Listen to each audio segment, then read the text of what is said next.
अस्सलामुअलैकुम दोस्तों, अगर आप बीपीएस 1 या बीपीएस 2 की सरकारी जॉब की तलाश कर रहे हैं और आपकी तालीम मिडिल या मैट्रिक है तो पाकिस्तान ऑर्डिनेंस फैक्ट्री पीओएफ वाकैंट की तरफ से बहुत बड़ी वैकेंसियों की अनाउंसमेंट कर दी है। 990 वैकेंसियां हैं और एजुकेशन सिर्फ मिडिल और मैट्रिक पास चाहिए। इस वीडियो में कंप्लीट डिटेल, एलिजिबिलिटी और ऑनलाइन अप्लाई करने का तरीका समझाऊंगा। वीडियो को आखिर तक लाजमी देखिए। नंबर 1, हमारी पहली पोस्ट है लेबर 2 बीपीएस 2। इसके लिए आपकी क्वालिफिकेशन मैट्रिक पास होना चाहिए और इसमें एज भी शामिल है 35 साल। और इसके अलावा दूसरी हमारी पोस्ट है लेबर 1 बीपीएस 1। इसके लिए मिडिल है और इसमें एज 35 साल तक रखी गई। अब बात करते हैं कुछ ज़रूरी हिदायत की जो कि आपको अप्लाई करने से पहले पता होना लाजमी चाहिए। Number 1, contract period. ये रिक्वायरमेंट 1 साल के कॉन्ट्रैक्ट बेसिस पर होगी जो कि आपकी परफॉर्मेंस के बुनियाद पर एक्सटेंड भी हो सकती है। लोकल सिलेक्शन आसाम या ज़्यादातर लोकल बेसिस पर फिल की जाएगी। एज रिलैक्सेशन के अंदर भी आपको इसमें रियायत दी जाएगी गवर्नमेंट के रूल के मुताबिक। Mobile number, warning phone number add करते वक्त वही नंबर दें जो किसी और दूसरे नंबर पर कन्वर्ट ना हो, बल्कि आपका खुद का नंबर होना चाहिए, किसी और दूसरी सिम पे कन्वर्ट ना हो। टेस्ट या और इंटरव्यू की एसएमएस सिर्फ उसी नंबर पर आपका आएगा। फॉरेन स्पाउस रजिस्ट्रेशन, जिन लोगों की बीवी या शोहर गैर मुल्क फॉरेन सिटीजन में, वो लोग अप्लाई नहीं कर सकते। अब बात करते हैं अप्लाई कैसे करना है। बाय हैंड या पोस्ट के जरिए एप्लीकेशन एक्सेप्ट नहीं होगी, सिर्फ ऑनलाइन अप्लाई करना होगा।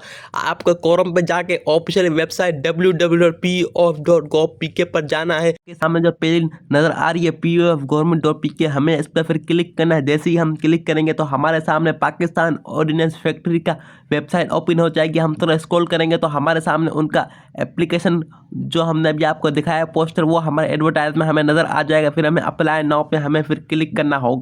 जैसे ही हम अप्लाई नाउ पे क्लिक करेंगे तो हमारे सामने Pakistan ordnance factory job application open हो जाएगी। फिर हमारे सामने पोजीशन आ जाएंगे कि आप लोग किस पोस्ट पे अप्लाई करें, लेबर 1 या लेबर 2। फिर आप अपनी एजुकेशन के मुताबिक अपना सेलेक्ट कर सकते हैं कि आप लोग लेबर 1 या लेबर 2 में अप्लाई करेंगे। फिर इसके बाद जॉब इस तरह से फ्रेश भी अप्लाई कर सकते हैं और एक्स सर्विस मैन वाले भी अप्लाई कर सकते हैं। फिर इसके बाद do you have any disability, इसके अंदर यस या नो करना है। फिर इसके बाद अपना डोमिसाइल प्रॉमिस सेलेक्ट करना है, अपना डिस्ट्रिक्ट का डोमिसाइल सेलेक्ट करना है। फिर इसके बाद अपनी पर्सनल डिटेल करना है, अपना नाम, अपने फादर का नाम, अपना CNIC, अपना जेंडर सेलेक्ट करना है। फिर इसके बाद अपना रीजन सेलेक्ट करना है। फिर इसके बाद अपनी डेट ऑफ बर्थ लिखनी है। फिर कॉन्टैक्ट डिटेल के अंदर अपना मोबाइल नंबर देखना है। इसमें भी साफ साफ लिखा है नो कन्वर्ट कर आपका नंबर नहीं होना चाहिए। अल्टरनेट मोबाइल नंबर लिखना है या अपने फादर का भी आप लोग लिख सकते हैं।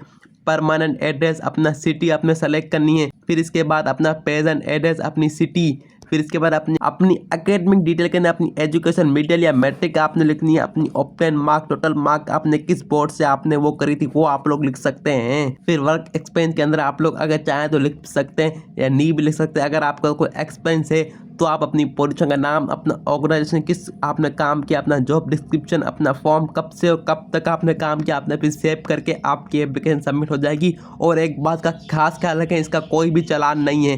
Thank you so much for watching video. अगर ये वीडियो आपको हेल्पफुल लगी हो तो मेरे चैनल को लाजमी सब्सक्राइब कीजिएगा और फॉलो भी कीजिएगा ताकि आने वाली बेहतरीन जॉब अपडेट आपको हर वक्त मिलती रहे। अगर आपको फॉर्म फिल करने वक्त कोई मसला आ रहा है तो कमेंट में ज़रूर बताएं। अगर कोई भी आपको मसला आ रहा है इस वेबसाइट में या किसी भी किस्म की आपको हेल्प चाहिए तो आप लोग उनके ऑफिशियल हेल्पलाइन नंबर पर रब्ता कर सकते हैं जो आपके सामने मौजूद है। अगर आपको इन्फॉर्मेटिव वीडियो लगी हो तो मेरे चैनल को लाजमी लाइक करें और फॉलो भी करें और शेयर भी करें ताकि किसी का भला हो जाए। अल्लाह हाफिज़।